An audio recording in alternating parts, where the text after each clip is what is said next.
3 Toyotas. All of them sat on British forecourts right now with the price sliding down the windscreen and nobody's touching them. Not because they break, because they're dull, or they're the wrong shape, or they wear a badge people stopped reading properly about 15 years ago. Here's the one thing to hold on to for the whole video, because it decides every single one of these. The badge doesn't do the work, the engine does. 2 of the cars on this list are, on paper, the same car, same shell, same year, same boot badge, same forecourt, same advert. One version you can run for a decade on oil and pads. The other one can want the engine out of it to do a timing chain. The only difference is what's bolted under the bonnet, and 9 adverts out of 10 won't tell you which one you're looking at. And number 1 costs 20 quid a year to tax. Not 200. 20. It's got no clutch, no turbo, no DPF, and no cambered. So there's a whole list of things on it that simply aren't there to fail. But it's also got one fault that can turn a cheap one into scrap, and will do that properly because you want to know it before you hand the money over, not after. Stay with me. I'm Terry, and this is British Vehicles. No manufacturer pays us a penny. No press cars, and we don't sell cars. Everything here comes from published data, and we'll tell you which is which. Do me a favour before we start. Hit subscribe. It's free and it costs you nothing, and this is the sort of thing that stops a mate signing for something daft on a Saturday morning. Quick word on where this comes from. The tax figures are the DVLA bands for the 2026-2027 year. Which engine has a chain and which has a belt comes from engine codes and Toyota's own technical bulletins, never from the model name on the boot. The fault patterns come from Honest John, What Car, reliability work, RAC parts pricing, and owners' forums where people post the actual bill. And here's what we haven't got, because you should know the gaps. There's no published figure in this country for how long a particular model sits on a forecourt. If anyone quotes you days of stock on a used Avensis, they've invented it. What we can price to the pound is tax, and that's why tax sits in the body of this video next to every price, instead of getting mentioned at the end as an afterthought. 30 seconds, then we're into it. Here's the odd thing about buying a car for its reliability. Reliability data tells you which cars break. It doesn't tell you which repairs were never needed in the first place. There was an undercover test this year.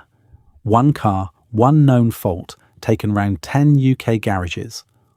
All 10 found the fault. 4 of them also recommended work the car didn't need.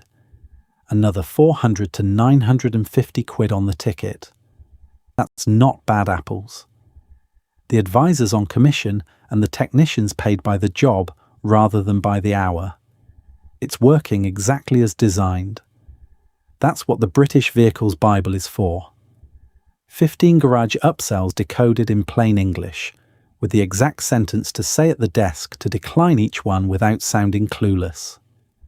19 quid, instant download, 60 days money back. Links in the description and pinned in the comments. Right. Number 3.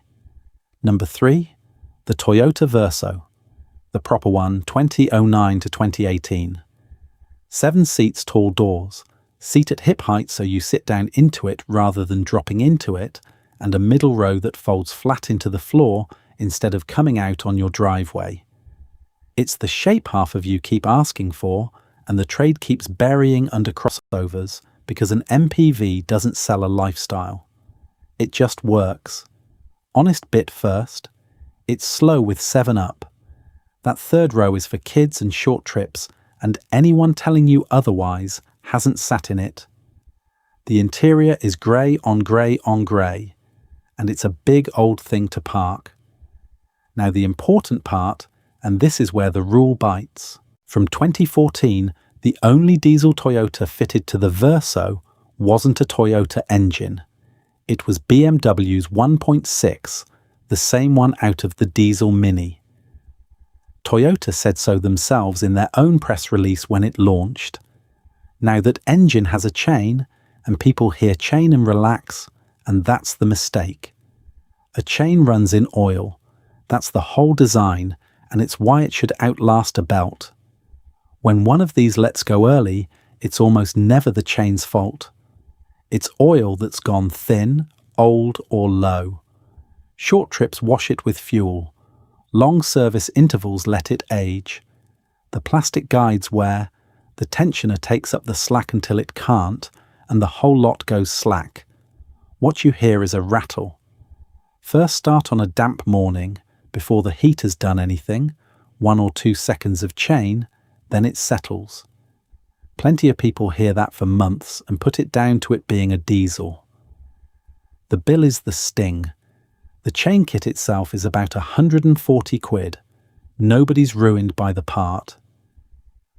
On that engine family, the timing gear sits at the back of the engine, so the labour to get at it is enormous, and it's not unusual for the quote to run into 4 figures on a car that's worth 3 or 4 grand. That's how a good car gets scrapped. The petrol 1.6V Matic has a chain too, but it's a Toyota engine with the timing gear where you'd want it, and no diesel particulate filter in the exhaust to block up. It costs you more in tax, and that's the trade. $275 a year in Band G, against about $35 a year for the diesel. So the cheap-to-tax version is the risky engine, and the expensive-to-tax version is the safe one. Nobody puts that on the windscreen. And I'll say the thing that costs me the easy sell here. If you're doing 30,000 miles a year up and down the motorway, the petrol Verso is the wrong car, and the tax and the fuel will both hurt. This one is for school runs, grandkids, a dog, a tip run, and 8,000 miles a year. That's who it's brilliant for, and I'd rather tell you now than let you find out in March when the tax reminder lands. Verdict: buy the petrol, drive past the diesel, and check the engine code before you check the paint. Same car, same badge, same year. One of them's a BMW. That's the rule first time. Quick favour before we carry on. If this is any use to you, give the like button a tap. Takes a second, costs you nothing, and it shoves this in front of somebody who's about to sign for the wrong motor this weekend. Cheers. Number 2. The Toyota Avensis Mark III. 2009 to 2018, saloon or the estate, and it's the most ignored car in the country. Built in Burniston, in Derbyshire, by British workers, and then sold almost entirely to fleets, which is exactly why you can buy one now for less than a 5-year-old Super Mini. Honest bit, it's dull. Genuinely dull. The plastics are hard, the styling is anonymous, and it's the car equivalent of a beige cardigan. If you want anyone to look at you, don't buy one. The engine that matters is the 1.8 petrol, the Valve-matic. And Valve-matic is worth understanding because it's the whole argument for and against this car in one lump of metal. Most engines control how much air they take in with a throttle, which is a plate that strangles the intake. Toyota's system does it at the valves instead, by changing how far they open. Less strangling, less waste, better economy from a biggish petrol engine. Clever. The cost of clever is more moving parts sat in the top of the engine, and they live on oil and they hate dirt. Feed it long life intervals and short journeys, and the intake gets gummed and the mechanism gets lazy. What you feel is very specific. Warm engine, low revs, you pull out of a junction and want it now, and there's a flat spot. A hesitation, then it wakes up. Sometimes a hunting idle at a set of lights. People blame the gearbox or the fuel, and it's neither. Same story on the chain. It's a chain, not a belt, so there's no interval to pay for. But Toyota issued a revised tensioner for this engine on a service bulletin, which tells you the early ones weren't perfect, and the failure is the same oil story as before. Clean oil, on time, every time, and these do enormous mileages. Neglect it, and it's a rattle on a cold start, and then a very expensive week. Watch the oil level too. These start using a bit as the miles climb, and an owner who tops up between services never notices anything. An owner who doesn't check ends up low, and low oil is what kills the chain and the valve-matic gear both. Tax. The 1.8 sits around 150 grams, which is 225 to 275 a year, depending on the exact year and gearbox. The facelifted cars from 2015 come down a band or two. Check the V5C before you believe an advert. And the diesels? The 2-litre D4D is a diesel particulate filter and a cylinder head you don't want to hear about, and from 2015 the 1.6 diesel Avensis is that same BMW engine we've just done. Same conversation, same rattle, same bill. Verdict. The petrol estate is one of the most car you can buy for £2,000 in this country, and the diesel is a lottery ticket. Petrol or diesel, same boot badge, hundreds of pounds apart in tax and thousands apart in risk. The badge doesn't do the work, right? Number 1. If you've stuck with me this far, do me a favour and subscribe before I get to it, because number 1 is the one nobody sees coming, and it's the cheapest car to tax on this entire channel. Number 1. The Toyota Auris Hybrid, 2010 to 2018. Same factory as the Avensis, Burniston in Derbyshire, and for years it was the car minicab drivers bought and everybody else swerved because they decided hybrids were complicated. Here's the thing, it's the least complicated car on this list, and it isn't close. Start with what isn't in it. There's no clutch because there's no clutch pedal and no friction clutch anywhere in the drivetrain. There's no torque converter and no bands and no belts inside the gearbox either, because it isn't a gearbox in the way you're thinking. It's a set of planetary gears with the petrol engine on one part of it and 2 electric motors on the others, and the ratio comes from playing the motors against the engine. There's nothing in there to slip or burn out. There's no turbo, there's no diesel particulate filter, there's no cam bolt. Every single one of those is a thing that empties wallets on other cars, and on this one it simply isn't fitted. The engine's an Atkinson cycle 1.8, which in plain English means it's tuned for efficiency rather than punch. And because the electric side covers the pulling away, that petrol engine spends its life in a narrow, gentle band of revs. Engines don't die of mileage. They die of stress and heat and bad oil. This one gets very little of the first 2. Then the brakes. Most of your slowing down is done by the motors turning into generators, so the pads and discs do a fraction of the work they do on a normal car. Owners regularly report original pads well past 60,000 miles. Here's the flip, and check for it. On a car that's only ever done gentle town miles, the discs can corrode from lack of use, so run your finger round the edge and look for a lip. And heavy rust rather than assuming low wear is good news. Now the money, because this is the whole reason it's number 1. Every Auris hybrid on a plate from before April 2017 sits under 100 grams of CO2, which is Band A. Band A used to be free. It isn't anymore, and don't let an old advert tell you otherwise. Since April 2025, it's £20 a year, and it's £20 for the 26-27 year too. 20 quid. The identical car registered a few months later, after April 2017, is on the flat standard rate of £200 a year. Same car, same engine, same everything. £180 a year apart, purely on the date on the logbook. Over 5 years, that's £900, which on a £4,000 car is a quarter of the purchase price. That is the single biggest free win in this video, and it takes 30 seconds on the gov.uk checker to confirm it. Second bit of money, and this one almost nobody checks before buying. Toyota will keep extending the cover on the hybrid battery, a year at a time, up to 15 years from first registration, as long as the car's had its hybrid health check each year at a Toyota dealer. If it isn't due a service, the check on its own is about £45.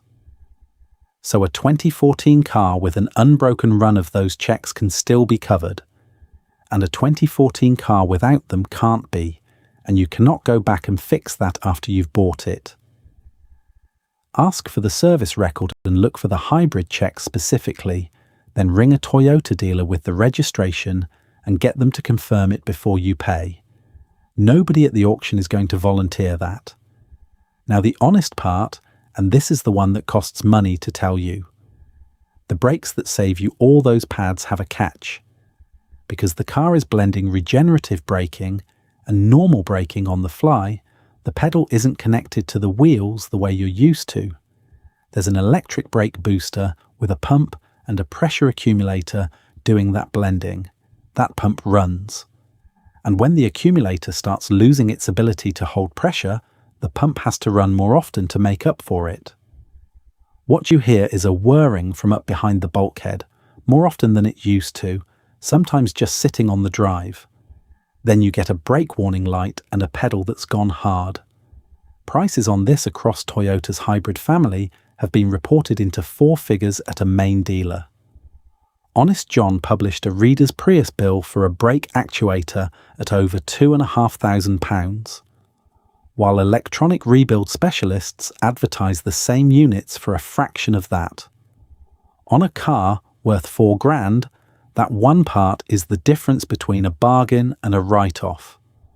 So on the test drive, sit in it with the radio off before you start it and listen.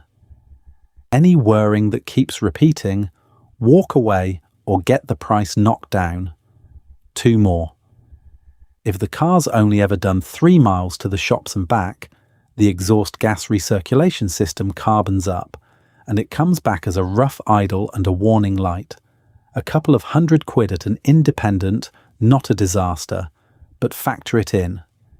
And hybrids are a known target for catalytic converter thieves in this country, so check what your insurer says before you buy, not after. Who shouldn't buy one? If your life is 70 miles an hour on the motorway every day, the hybrid gives you back much less, and a plain petrol will suit you better and cost less to buy. If you tow, look elsewhere entirely. And if you need a proper boot, the estate is the answer, not the hatch. Verdict: £20 a year to tax, no clutch, no turbo, no filter, no belt, and a factory battery program most owners don't know exists. It is the cheapest properly reliable car in Britain, and it's cheap because of a badge and a rumour. It's the same Oris shell as the diesel one. The engine is the entire difference. That's the rule, hardest version. So, number 3, the Toyota Verso.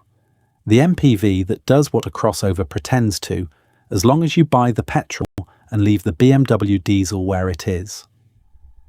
Number 2, the Avensis Mark III, built in Derbyshire, ignored by everyone, and the 1.8 petrol will run forever if the oil's clean and on time.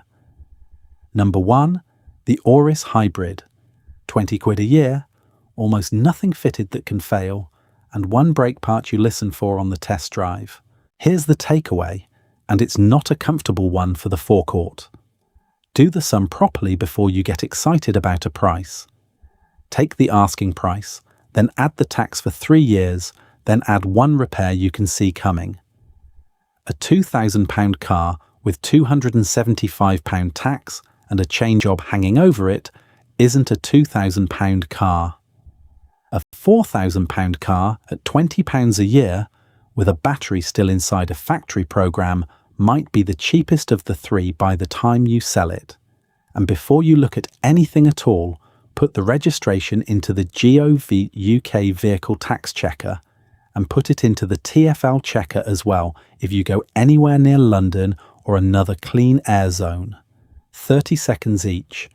Neither one asks you for anything, and neither one is trying to sell you a car.